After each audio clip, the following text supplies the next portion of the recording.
Bonjour à tous. Ah, je pose mon sac. Ah, Güting. C'est juste à côté, c'est à 20 km plus au sud. Il y a quelques années, je vous avais mené ici, donc dans l'Allemagne de l'Est. Alors je le filme, pourquoi? Parce que je suis incapable de le prononcer. Ça sort de mon champ de compétences, je suis désolé, mon allemand est limité.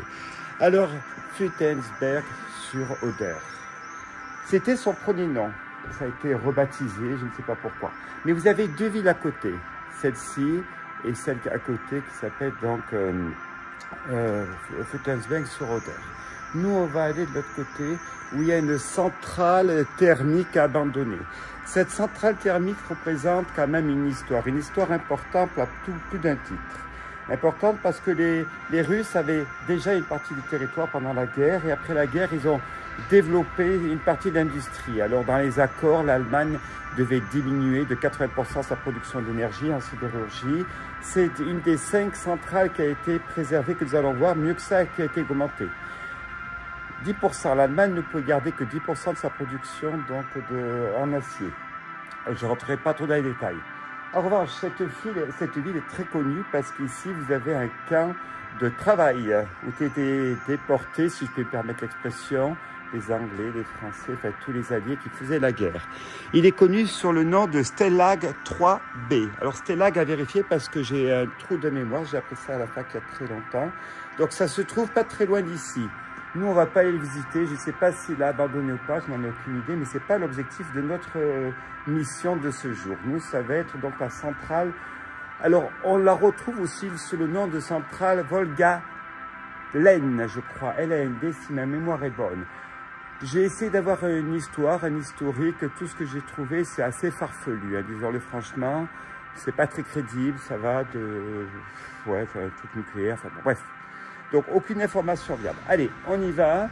On y va avec mon beau vélo que j'ai loué donc à mon hôtel. Et on va faire cette exploration qui est située à 5-6 km. Dans cette ville, il y a 4-5 sites abandonnés. Donc, je suis sur l'Allemagne de l'Est. Pas trop ici. Il faut aller plutôt dans la ville qui est en amont, Güten, parce qu'elle est à cheval sur deux pays, la Pologne, la Polska et l'Allemagne. On y va, on continue notre exploration.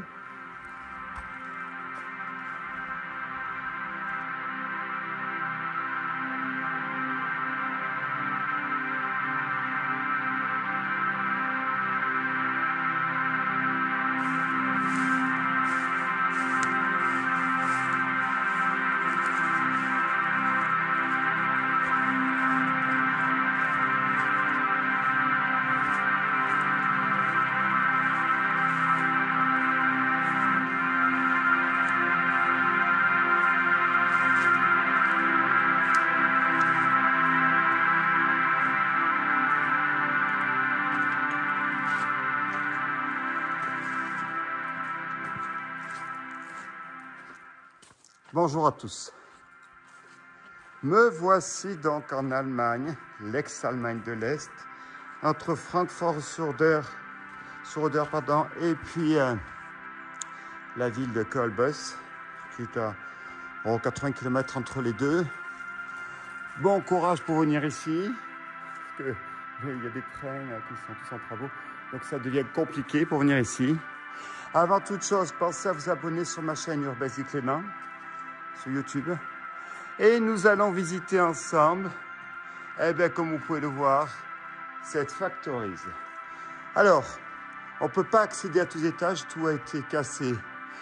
L'histoire veut qu'en 1945, à la défaite de l'Allemagne nazie, lorsque la Russie, l'Union République Socialiste Soviétique a envahi donc les locaux, si je puis dire, les territoires, ils auraient négocié l'impossibilité à l'Allemagne de garder plus de 10% de leur production d'énergie.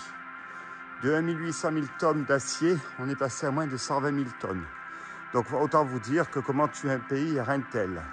Production, avec une dette, etc. Enfin, je veux s'imaginer les conséquences que ça peut avoir sur l'économie. Donc, ce qui fait que toute cette production d'acier, eh bien, une grande partie a été soit démantelée, soit quelques-unes mises en état de veille. Ici, donc, sur cette production qui a fonctionné après-guerre, il y a des impacts d'obus sur un des bâtiments. Elle a fermé, à ma connaissance, d'après ce que j'ai lu, elle aurait fermé dans les années à peu près 90, à vérifier, lors de la chute de l'Union République Socialiste Soviétique. Voilà.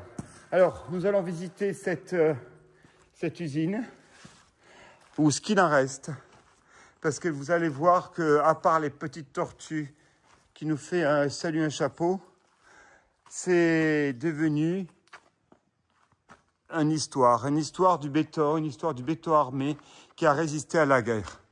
Voilà, allez, on y va pour cette exploration. C'est parti.